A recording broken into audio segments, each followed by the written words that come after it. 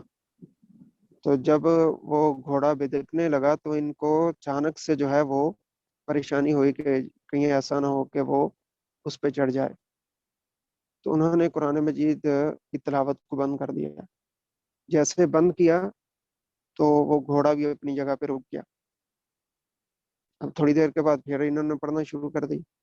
تھوڑا سا آستہ اونچی آواز سے پڑھ رہے تھے، یعنی کہ نا آواز جو سنائی دے رہی. ایسے ہی ہوا، پھر وہ اچھلنا شروع ہو گیا. اب یہ پریشان ہو گئے بھی یہ کیا معاملہ ہے. انہوں نے قرآن مجید کی تلاوت کو بند کیا، نماز میں تلاوت کر رہے تھے. اب نماز بھی روک دی، نماز مکمل کی تو سلام پھیرا تو دیکھا کہ ان کے سر سے کچھ بادل، اور بادلوں کے اندر ایسے جیسے ستارے دیے جو ہے نا، وہ جیسے یہ ٹمٹما یعنی شادیوں پہ جو ہوتے ہیں نا وہ چھوٹے چھوٹے لگاتے ہیں روشنی کے لیے، عام طور پہ بجھتے ہیں کبھی جلتے ہیں. اس طرح ان کو ٹمٹما کے کیا وہ خاص لفظ بولتے ہیں اردو میں. بہرحال وہ ایسے بادل میں ان کے سر سے اوپر اٹھ رہے ہیں، یہ غور سے دیکھ رہے ہیں اس کی طرف، آہستہ آہستہ اوپر کو اٹھتے جا رہے ہیں. صبح دم انہوں نے یہ ساری بات اللہ کے رسول صلی اللہ علیہ وسلم کے سامنے بیان کی. نبی علیہ السلام نے فرمایا اسید رضی اللہ عنہ اگر صبح تک اسی طرح تلاوت کرتے رہتے تو مدینے کے لوگ دیکھتے کہ آسمان کے فرشتے تمہاری تلاوت سننے کے لیے زمین پہ اترے ہوئے. سبحان اللہ، یہ ان کا ایک معمول تھا. اس طرح راتوں کو اٹھ کے تلاوت کیا کرتے تھے. اکثر ایسے واقعات حدیث میں ملتے ہیں. بہرحال فرمایا کہ رات کو جو سوتے ہوئے 3 دفعہ سورت اخلاص کی تلاوت کر لے تو اسے قرآن مجید کا مکمل ثواب ملے گا. اسی طرح آیت الکرسی کے بارے میں ہے کہ 4 دفعہ پڑھنے سے قرآن مجید کا ثواب ملے گا. یہ ثواب ایک الگ بات ہے. جیسے مدینہ منورہ کی مسجد ہے جو کہ سب سے پہلے بنائی گئی، رسول اللہ صلی اللہ علیہ وسلم مدینہ میں تشریف لائے تو وہاں پہ ٹھہرے. وہاں پہ لوگوں نے استقبال بھی کیا، کچھ لوگ وہاں پہ جمع تھے، آبادی بھی تھی، اور وہاں اپنی مسجد تعمیر فرمائی. اور اس مسجد اور اس جگہ کا نام قباء تھا. اس مسجد کا نام بھی قباء رکھ دیا. آج بھی اس مسجد کا نام قباء ہے، اسلام کی پہلی مسجد ہے. تو پھر آپ اکثر اس مسجد میں جایا کرتے تھے، خاص کر کے ہفتے کے دن. تو اللہ رب العزت نے فرمایا کہ جو اس مسجد میں آئے گا آپ کا امتی تو اس کو عمرے کا ثواب ملے گا. 2 رکعت نماز پڑھے گا تو اس کو 2 یعنی عمرے کا ثواب ملے گا. یہ ثواب ہے، یہ اجر کے حساب سے. یہ نہیں ہے کہ وہاں اس کا عمرہ ہو جائے گا. ٹھیک ہے، یعنی ایک روایت میں ہے کہ گھر سے وضو کر کے وہ چلے گا پیدل یا سواری پہ تو اسے عمرے کا ثواب ملے گا. تو اس طرح سے قرآن مجید کی کوئی ایک صورت یعنی قل هو اللہ پڑھنے سے یا آیت الکرسی پڑھنے سے ثواب ملے گا، نہ کہ قرآن مجید مکمل ہوگا. کوشش کریں کہ رمضان میں قرآن مجید کو مکمل کریں. قرآن مجید مکمل کرنے سے اللہ دعاؤں کو قبول کرتا ہے. اس کا حق بھی ہے کہ اسے لازمی طور پہ پڑھا جائے. عام طور پر فرمایا 3 دن میں قرآن مجید مکمل کرو. جو اس سے یعنی کم دنوں میں کرتا ہے تو اس نے قرآن کا حق ادا نہیں کیا. بہرحال 3 دن اور اس سے اوپر جتنا آپ پڑھ سکتے رمضان میں زیادہ سے زیادہ، خاص کر یہ دن جو آخری عشرہ ہے پھر طاق راتیں ہیں، ان میں زیادہ قرآن مجید کی تلاوت کی جائے. اور یہ دعا خاص کر کے کثرت سے پڑھی جائے، اللہم انکا عفو تحب العفو فاعف عنی. اللہم انکا عفو تحب العفو فاعف عنی. اے اللہ تو معافی کو پسند کرتا ہے، ہمیں معاف فرما. بہرحال یعنی اس طرح سے قرآن مجید کی تلاوت، کثرت دعائیں اور استغفار یہ خاص کر کے ان دنوں میں زیادہ سے زیادہ کیا جائے. کل انشاءاللہ کلاس جو ہے وہ تھوڑا سا ٹائم سے پہلے لگائیں گے. کوشش کریں کہ آپ سب ٹائم سے پہلے آئیں. میڈم بار بار گروپ کے اندر یہ بات ڈال رہی ہوتی ہے کہ جلدی کریں، کلاس میں داخل ہو جائیں، کلاس شروع ہو گئی ہے. تو یہ سب آپ کے لیے باتیں ہوتی ہیں، لیکن کل کے ساتھ ہے بالکل نہیں کسی کو کہا جائے گا، اور نہ ہی ایسا کہنا ہے میڈم کہ کلاس میں داخل ہو جائیں. جو آئیں گے ان کے لیے انشاءاللہ کل کا پیریڈ، کل کی کلاس مفید ثابت ہوگی. کئی باتیں بطور خلاصہ بیان ہوگی انشاءاللہ. اس لیے سب کلاس میں شامل ہوں اور ٹائم سے شامل ہوں. انشاءاللہ لنک آپ کو ٹائم سے ہی مل جائے گا. تو کل آپ نے خود بھی جو صورتیں پڑھ لی ہیں ان کا ترجمہ اور جو پوائنٹ بتائے گئے ہیں ان کو تھوڑا ذہن نشین کر کے آنا ہے تاکہ کچھ نہ کچھ پوچھا جائے تو آپ کو پتہ ہو. جی سمجھ آئی بات کی؟ انشاءاللہ. مجھے ہی سمجھ آئی کہ آپ سب کو آ گئی ہے؟ سمجھ آ گئی انشاءاللہ. سب کل کو آ جلدی گئی ماشاء اللہ انشاءاللہ. باقی دعا میں یاد رکھیں ہمیں بھی اور تمام مسلمانوں کو. اللہ پاک آپ کو جزائے خیر عطا فرمائے. سبحانک اللہم و بحمدک اشہد ان لا الہ الا انت استغفرک واتوب الیک. السلام علیکم ورحمۃ اللہ وبرکاتہ.